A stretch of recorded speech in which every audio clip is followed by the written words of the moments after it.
I think that when we talk about two-state solutions, we are using three words and three lies.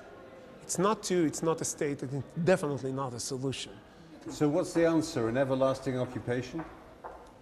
First, occupation is not the word. One cannot occupy its own land. Israel is not an occupier in Israel because that's the land of Israel. So what about Gaza? Again, that's the land of Israel? Land of Israel, you cannot be occupying it. We're not occupying it from anyone.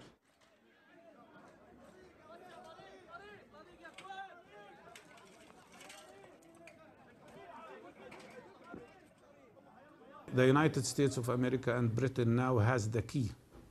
If they oppose a resolution about immediate ceasefire, they will not be complicit only with this aggression. They will be a participant in these war crimes. They have to approve the ceasefire immediately because what is at stake is the life of 2.3 million people now. Half of them are children.